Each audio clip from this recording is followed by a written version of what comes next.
Pelosi is the anti-Jefferson, the anti-Madison, the anti-Washington. That's George Washington. She's fascistic. Cut one, go. Let us begin where our founders began in 1776. Actually, our founders didn't begin in 1776. That was the Second Continental Congress that met. There had been a First Continental Congress, and they did meet in Philadelphia. And she's talking about the meeting that resulted in the Declaration of Independence. But the independence of the nation began many years before that. But because she's an idiot, she doesn't know that. She must not have heard of the Boston Tea Party. She must not have heard of the Stamp Act, the Townsend Act. She must not have heard of a lot of stuff. The Midnight Ride of Paul Revere. So our founding didn't begin in 1776. I guess we should be thankful, though, because she doesn't say it began in 1619 with slavery either. She must not be reading her New York Times 10th grade edition. But that's why we're going to have fun with this, because she's an ignoramus. Speaker of the House is a big mouth with nothing substantive to say. And the morons who work on her staff know nothing about American history. We're going to have fun, and we're going to have pushback. The Stamp Act, 1765. The Townsend Acts, 1767. The Boston Massacre, 1770. The Boston Tea Party, 1773. The Coercive Act, 1774. Critically, Lexington and Concord, 1775. The British attacked various coastal towns, 1775 and 1776. Now, it's true, of course, that in the Second Continental Congress, the colonies got together, sent representatives to Philadelphia. We know the story. But it didn't begin in 1776. 1776 was the culmination of what was taking place to the colonists, particularly in New England. Pelosi has no idea what she's talking about. She's an absolute ignoramus. But let's go ahead. Cut one, go. Let us begin where our founders began in 1776. When in the course of human events it becomes necessary for one people to dissolve the political bonds which have connected them. She can barely read, Thomas Paine. Her dentures are falling out of her head. Go ahead. With another. With those words. No. There were more words than that. Now, if a conservative had read that, what you'd be hearing tonight is he suggesting that people take up arms against the government? Because that's what Thomas Paine was suggesting. That's what he was urging. Is that what she's suggesting? I told you she's an ignoramus. For a big government progressive who believes in a massive centralized Leviathan and believes their work is only 10% done, to be quoting Thomas Paine is about as moronic as it gets. That's like radical progressive professors trying to interpret the Constitution for us. Go ahead. Obviously began our Declaration of Independence from an oppressive monarch for, among other grievances, the king's refusal to follow rightfully passed laws. In the course of today's event... How come she doesn't mention because of taxation, Mr. Producer? She's never going to mention that, because our federal income tax rate is far higher than anything the British king had ever imposed on his subjects. How come she doesn't mention the right to bear arms? Do you think our founders would have put up with her position on gun control and gun confiscation? See, this is the problem when you have these clowns, these radical progressives, who pretend to wrap their crazy-ass agenda in the Constitution. Go ahead. It becomes necessary for us to address among other grievances, the president's failure to faithfully execute the law. Which law did the president fail to faithfully execute? Name one. None. Not a single one. She can't name them. He abused the power. No. Put your teeth back in your head, stop reading your fortune cookies, and tell us. Which one? There aren't any. Go ahead. When crafting the Constitution, the founders feared the return of a monarchy. No, they also feared tyranny generally. They talked about faction, which is what you're seeing in the House. They talked about mobocracy, which is what you hear the Democrats running on. We're going to get rid of the Electoral College. That's Elizabeth Warren. And on and on. They supported a Republican form of government, which these people oppose. They oppose it. Go ahead. And having just fought a war of independence, they specifically feared the prospect of a king president corrupted by foreign influence. No, they feared a potentially corrupt legislature, which is why it's bicameral, which is why there are specific responsibilities granted in Article 1 and other parts of the Constitution. They feared an overly powerful centralized government, and so they sought to limit some of a president's powers. They created a president. There wasn't one before. They never thought the courts would be as powerful as they are today. The courts are enormously powerful. You won't find that in the Constitution either. As a matter of fact, you'll find the Supreme Court in the Constitution by name, but the other federal courts are created by Congress and the president. It wasn't just about presidential power being concerned that we not create a monarch. They didn't want to create a democracy either, a mobocracy. They wanted a republic. The radical progressives want both a monarchy and a mobocracy. They want a mobocracy to hand them the monarchy, just a modern form of monarchy. We call it Marxist socialism. Go ahead. During the Constitutional Convention, James Madison... Nancy, when was the Constitutional Convention held? When did it begin and when did it end? How many delegates stayed for the whole thing? Which delegates voted for it? Which delegates voted against it? Can you tell us? Who was Roger Sherman? Who was Livingston? Can you tell us any of these things, Nancy Pelosi? She doesn't have the foggiest idea. All the fog is between her ears. No idea. No reporters have any idea. No legal analysts have no idea. None of them. None of them. Go ahead. Text of the Constitution warned that a president might betray his trust to foreign powers, which might prove fatal to the republic. Another founder, Governor Morris, feared that a president may be bribed by a greater interest to betray his trust. And Madison feared that if the bar for impeachment is low, too low, that the presidency would be neutered and be nothing more than a figurehead responsive to Congress, particularly the House of Representatives. How come she doesn't cite that from Madison's notes? They're right there. It's right there. It's in Madison's notes. How do I know? Because I read it. That's how I know. Go ahead. Emphasized that this magistrate is not the king.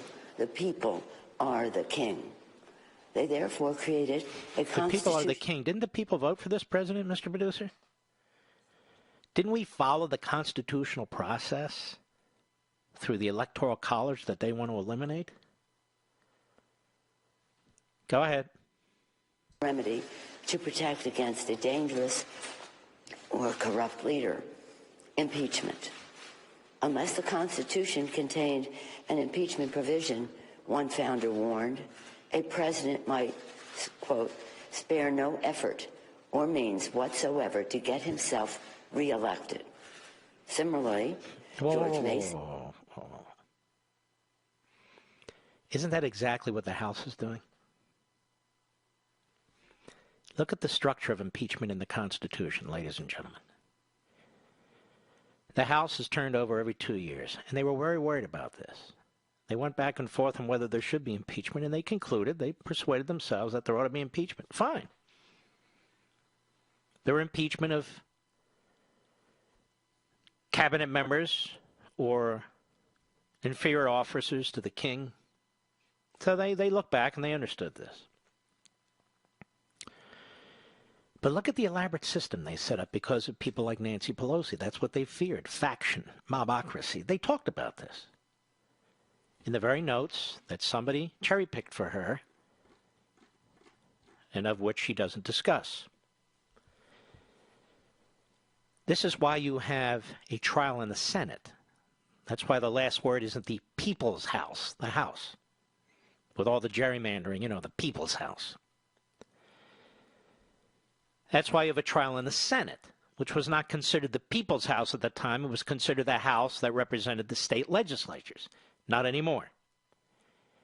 That's why they had a supermajority bar on whether you can convict a president and remove him from office. 2/3. That's why they put the Chief Justice in charge of the trial. He's only in charge of trials involving presidents, not judges or inferior officers. They put protections in place in the Constitution relating to impeachment to protect us from Nancy Pelosi and her damn party. Go ahead. That a president who procured his appointment in his first instance through improper and corrupt acts might repeat his guilt. Now, this is fascinating to me. Fascinating to me. By the way, what's with her voice? She'd been smoking cigars or something? Well, what's with the voice? Putting her mouth over a car's muffler or something? Now, I talked about this the other day. They cite George Mason. George Mason was a tremendous man. He wrote the Virginia Declaration of Rights, the precursor to the Declaration of Independence, about a month earlier, of which Thomas Jefferson borrowed. And that's fine, because they both borrowed from John Locke. They admit it. They didn't invent the wheel. They understood what they were trying to do. But George Mason, as I mentioned the other day, voted against the Constitution.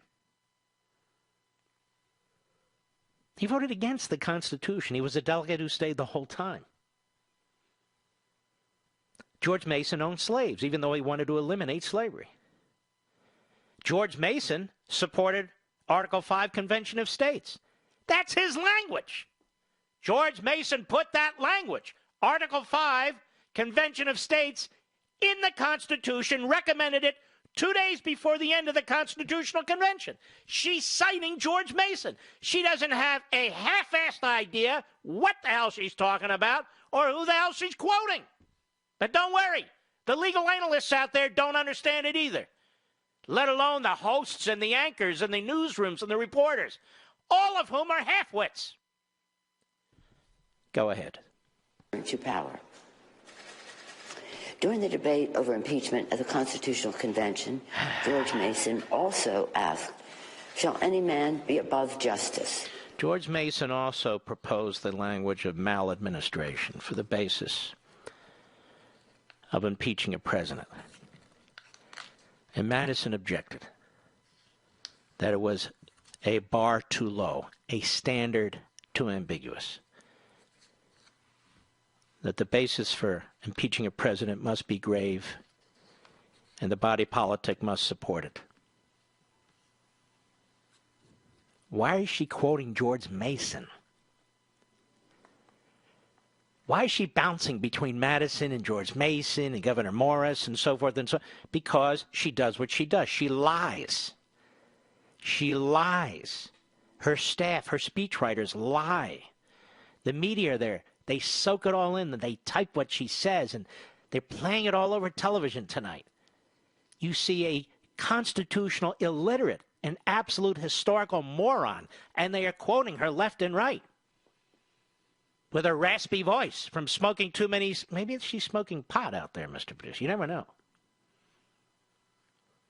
Whatever works. I mean, Cory Booker, this is a big issue for him, pot. Joe Biden says, let's look into it. Now, what are you talking about? Look into that. What's he, a racist? Go ahead. That man be above it who can commit the most extensive injustice. In his great wisdom, he knew that injustice committed by the president erodes the rule of law. What the hell are you talking about? You talking about the phone call? You out of your mind? Yes, she is. There ought to be a 25th Amendment for members of the House, particularly the Speaker. Maybe we need a book from psychoanalysts, a.k.a. psychiatrists and psychologists, going on and on about how Nancy Pelosi is obviously unhinged. She's a danger. Any of you professionals, quote-unquote, out there, you want to write a book like that? Or just Trump? I'll be right back. Mark Levin.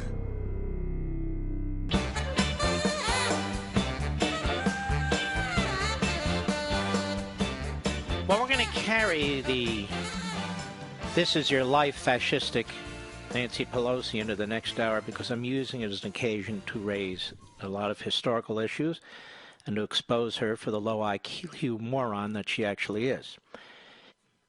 Well, let's begin. Cut to, go. And if we allow a president to be above the law, we do so surely at the peril of our republic. Sounds like Sharpton there. We do so surely. Just because she declares the president above the law doesn't make it so. Who is she? And when you look at that scam that Adam Schiff ran, talk about above the law. The guy rejects the Enlightenment. He rejects, every major philosopher who talks about republicanism and liberty and all these other issues in order to try and take down a president of the United States. It is she who is conducting herself as if she's above the Constitution while she rambles on incoherently about the Constitution and the Constitutional Convention. Maybe she forgot that the Battle of Bunker Hill actually occurred in June 1775. You look at Lexington, Concord, Bunker Hill. These were the battles. These were the big battles that led to the Revolution. It didn't just happen. They didn't just come together in Philadelphia in 1776 at the Pennsylvania Assembly House, which is now Independence Hall, and say, hey, I have an idea. What? All of us slave owners here. What is it? Well, we want independence from Britain. Good idea. Let's vote. That's all she knows.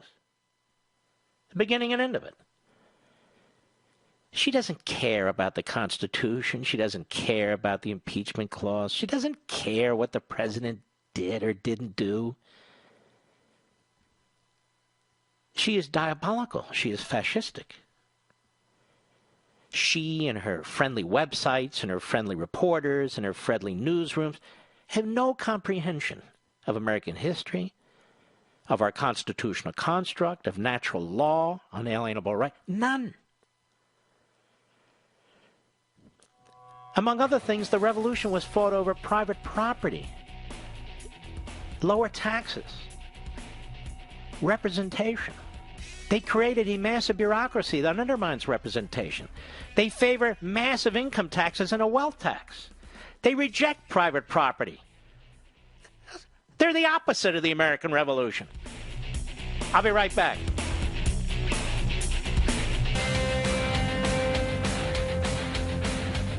Hello, everybody. Mark Levin here. Our number, 877-381-3811, 877-381-3811. Ladies and gentlemen,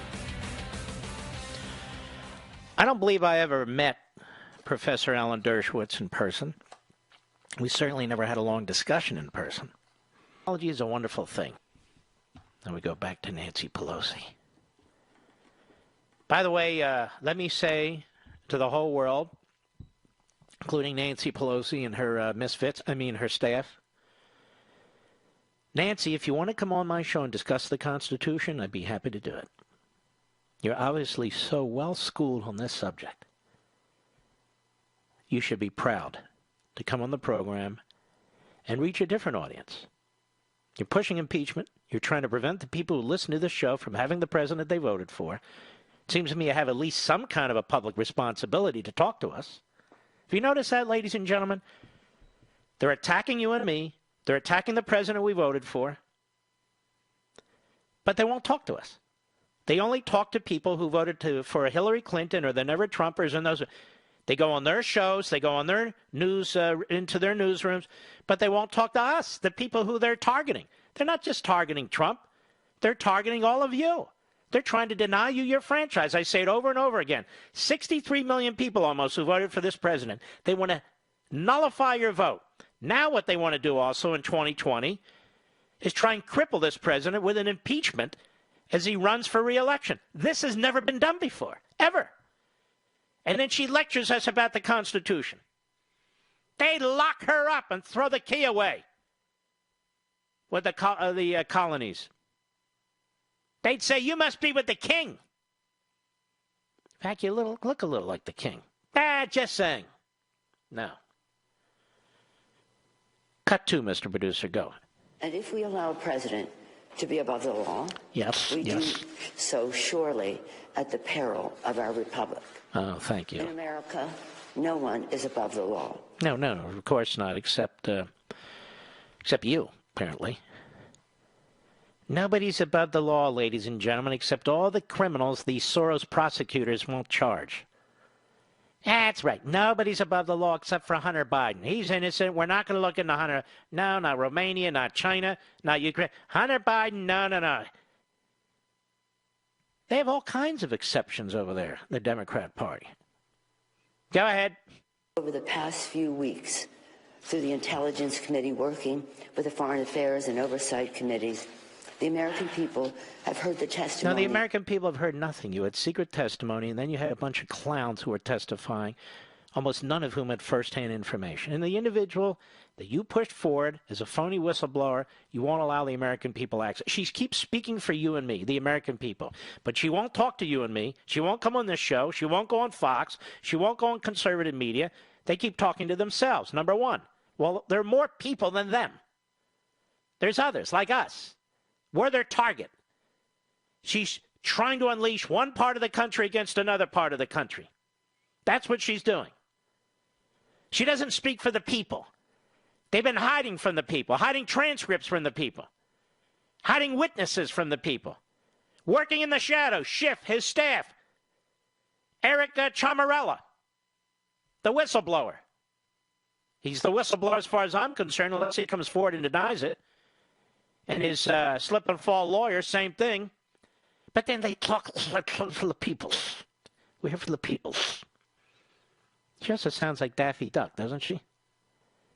Go ahead. Truly patriotic career public servants, distinguished No, diplomats. I don't think they're so patriotic. They're a cabal of left-wing bureaucrats who are on the public payroll for an awfully long time, who haven't done a damn thing to help Ukraine. They sit around at these five-star restaurants. They fly around. They impress each other. They're overpaid. Oh, no, you don't understand, Mark. They are courageous. They're patriots. Unlike Trump. Go ahead. War heroes. Some of the president's own... War heroes? It's funny how they pick their favorite war heroes, isn't it? I can name a whole bunch of war heroes who they despise. Mike Flynn would be a perfect example. Go ahead. The facts are uncontested. The president abused his power for his own personal political benefit at the expense of our national security. No. Dim-witted to the end. It was Barack Milhouse Benito Obama, that lawless president, who used to rule by decree, who unleashed the IRS against American citizens. That one. He's the one who withheld military offensive weaponry from the Ukrainians when they needed it, when the Russians were invading them. Despite what the intelligence agencies were telling him, despite what his State Department was telling him. You know, all those hero, courageous bureaucrats over there, despite what Congress was telling him. He said no, not one damn penny. Matter of fact, not one plug nickel for offensive military weaponry for Ukraine to defend itself. Trump. President 2017, they get the money, they get the weapons. 2018, they get the money, they get the weapons. 2019, they get the money and the weapons. But apparently they didn't get it fast enough because a 55-day delay where Trump wanted to see if this new government was as corrupt as the prior government, he wanted to watch your resources, has now turned into an impeachable offense. That's how sick these people are. Go ahead. By withholding military aid and crucial Oval Office meeting in exchange. Is she now slurring, Mr. Producer? Is she now slurring her speech, Mr. Producer? Is she tired, or what is it? She hopped up on Xanax? What is it? I don't know. I would never say such a thing. Something's not right. Go ahead. Of an investigation into his political rival. Yesterday. Oh, you can't have an investigation into his political rival. No, ladies and gentlemen. You know, Nancy Pelosi and her fellow hoods and mobsters have been investigating this president, a political rival, from the moment before he became president of the United States. Criminal investigations, congressional investigations, doesn't matter.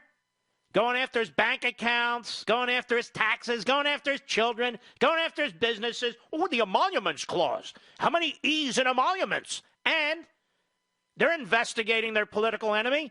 They're impeaching Trump because he's their political opponent.